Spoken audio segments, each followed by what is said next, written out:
Well, hello there. How are all of you beautiful, beautiful people as we hit Friday? That's right, baby. It's Friday. We made it through the week and you're looking absolutely fantastic. What are you doing this weekend? Anything good? Hopefully. I wish you all a fantastic weekend. I don't know whether I'm going to be doing any videos this weekend. I might actually have a break.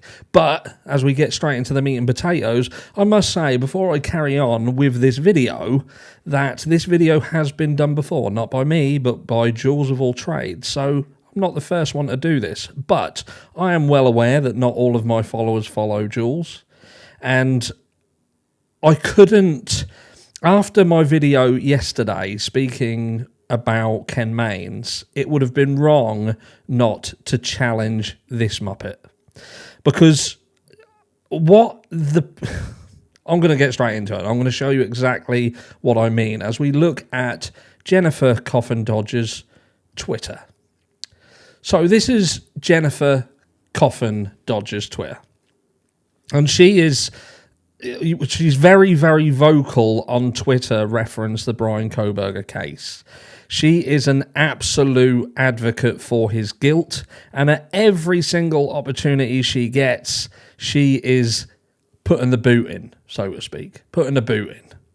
And I have been thinking a lot about Bryan Kohberger's defense lately.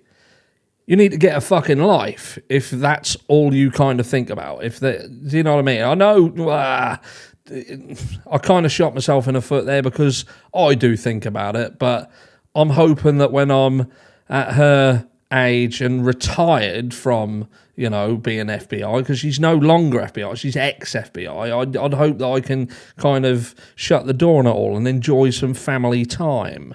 But she says, I always look at both sides of the pancake.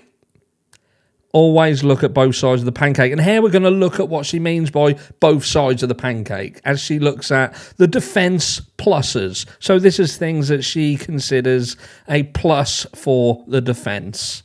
They received approval for him to dress in suit and tie and not be handcuffed during hearings. Unheard of, but big coup for defense. First of all, let's just say, is it really unheard of? Is it absolutely unheard of that in hearings that people who are being accused of a crime and are not yet convicted can appear in a suit and tie and not dressed in a jumpsuit? I'll let you guys answer that down below, because I'm pretty damn sure that is an utter load of shite. Anyway, straight back into it. No victim DNA resulting from searches of BK's car, home, and office. And that just happens to be the topic, what we touched on yesterday, reference the DNA not being found in Bryan's apartment, in his parents' apartment, house, in his car, anywhere on his person. Nothing at all from 1122 on his person, despite the horrific and heinous events that occurred that night. And again, if you didn't watch my video yesterday, please do, as I challenged Ken Mains on his thoughts and feelings over the fact that he believed that it didn't really change anything with there being absolutely no DNA found. But so that's all she has as defense pluses. So that is apparently all that there is.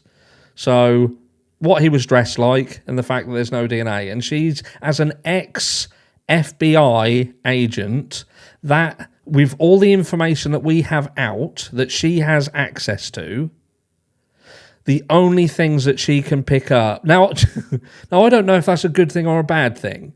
Does that show that not all FBI agents are incredibly smart? I don't know. Does it mean that they're very good at ignoring things that are out there? I don't know. But certainly from this perspective of mine that he is innocent until proven guilty. He has not yet been in court. We do not know what is factual and what is not factual. I would say that there's a lot of information that is coming out that if it is indeed factual, that very heavily goes on the side of the defense, such as the DNA issues, the additional DNA found of the 3 unknown males at the property, the fact that we don't have the cell phone. Well, I'm going to get into that in a second, so I won't spoil that. But there are other things, and I think that we'll be able to touch on them when she now goes, bearing in mind she looks at both sides of the fucking pancake. This is the prosecution pluses. Now, I'm not going to be the grammar police either. I could go through some of her responses to people and criticise her grammar, but we won't do that. So, here we go. Let's have a look. So, the prosecution pluses. Cell information linking him to 1122 King on multiple occasions. Now, that is a false statement. There is not cell phone information linking him to 1122 King Road that has been confirmed as factual. In fact, we are currently awaiting on further information from this fucking Ethel's ex-employee for them to actually hand over the required information to prove that it does indeed link him anywhere. So that is a false statement. But she is pushing this out on Twitter, and there are people who are seeing this and believe this to be true. His Elantra on video in the early morning hours before and after the murders. Again, that is a false statement.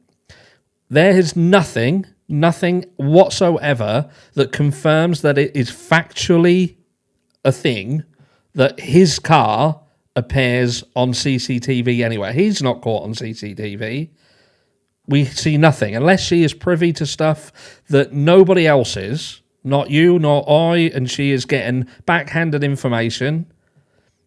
That statement, again, is a false statement. And again, she's pushing that out as fact, as an ex-FBI agent on a social media platform. Description fitting him given by Dylan Mortensen. Description fitting him given by Dylan Mortensen. Well, she actually puts DM. She doesn't use her name. She uses Brian's name all the time, but when she's talking about other people, it's just their initials. But a description fitting him. Again, that statement is highly biased and misleading and misrepresentation of what was said. And again, by an ex-law enforcement agent who is on social media and pushing this out as fact. In fact, what Dylan Mortensen stated was that she saw somebody who was clad, and I think it was Jules who said, that's not a word that this girl is going to use either. She wouldn't say clad.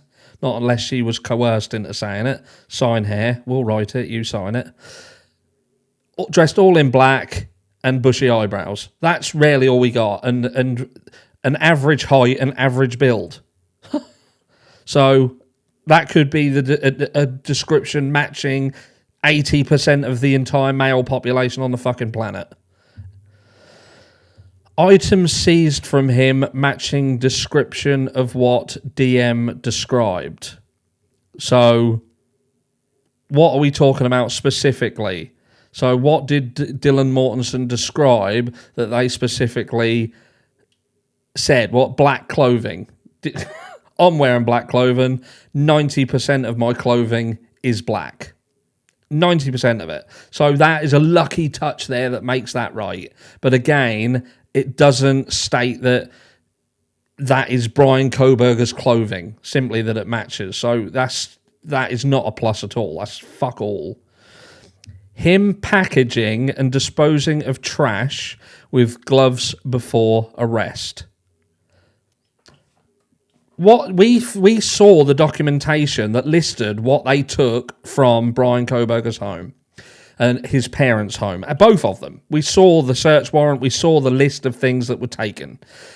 Now, with regards to keep focusing on the fact that he was bagging things up, well, what did they find then? Because there was nothing in that list of things that they secured that would pin him to it, because we've heard, let me bring my beautiful face back up, we've heard that there is nothing connecting Bryan Kohberger to these victims, as Ann Taylor and her team have stated. There's nothing connecting him. Nothing connecting him whatsoever.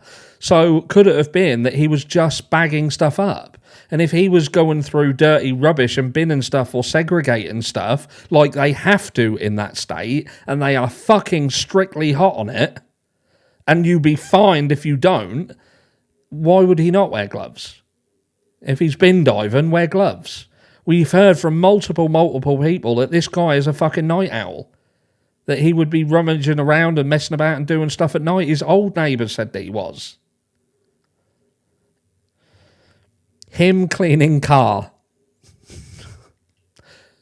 Again, it has been stated that there was no DNA evidence in Bryan Kohberger's car, anywhere else, but specifically in his car, and there was no evidence support that there ever had been.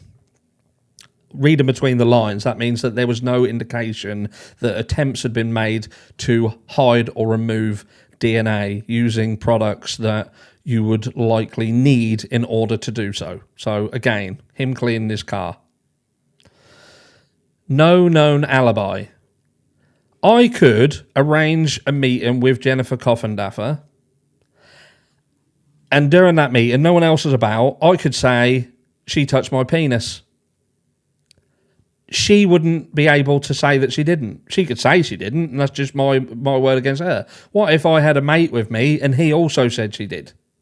Get out of that one. No known alibi. Do you know what I mean? No known alibi. Having an alibi and being able to establish an alibi, as JB Gunner always says, is there's a fucking chasm between them. A chasm between them. I get stupid comments that say, if he's innocent, why is he still sitting in prison? Why is he still sitting there? Why ain't he left? Or jail? Do you know what I mean? I don't get it. He could have been at home, he could have been driving over there to buy crack off Dylan Mortensen. He could have been doing anything. That doesn't mean he did the crime. Ticketed near 1122 King Road.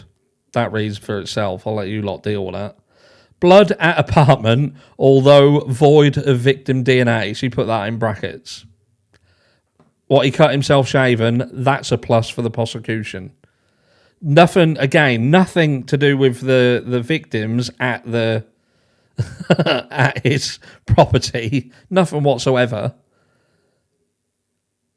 But yeah, I don't know what she's trying to get at here, because she's trying to say blood at apartment. Because I would turn around and say, then okay, so if you're trying to say blood at his apartment could somehow connect him to the victims, then there would be blood in the other property. There would be blood at 1122 King Road. So what you're trying to say is blood at the apartment. To me, Jennifer Coffindaffer, ex-FBI agent, special agent, badge and all that, I'm saying that blood at the apartment is a plus for the prosecution, because you could say, well, he cut himself and he bled when he got home. Unless you're just saying, what, because he's shit at shaving. So he's shit at cutting up fish and he's shit at shaving, but he did this crime. Anyway, swiftly moving on. Anchor of case, the DNA found on a sheath underneath victim's body, which that's the only bit of that up to this point that I agree with. The anchor of that case, and the only part of this case that has any difficulty to overcome, is that sheath. I agree that is the anchor. But to say that that is the only thing that there is in this case of this magnitude, the gravity of the importance of one singular piece of information, one singular thing, that's why Bryan Kohberger's team are going after all of the people surrounding this case. She puts probable additional facts pro-prosecution that we haven't seen in official documents. His purchase of a K-bar knife sheath from Amazon. And again, this is what his purchase of the K-bar sheath from Amazon. We don't even know if that sheath has anything to do with the murder weapon. How about that for defense pluses at this stage? Let me bring me back up. You don't need to see that shit. I can read it, can't you? And you can look at me reading it. Possession of IDs linked to the house. We've been here before. We've been here. Bear in mind, this is new. This post is new 2 days ago. Background information, Bryan Kohberger, such as visual snow, issues with women being fired, surveillance training, security training, starver information. And she's on about the run and shit and all that. Security training, surveillance training. Being fired.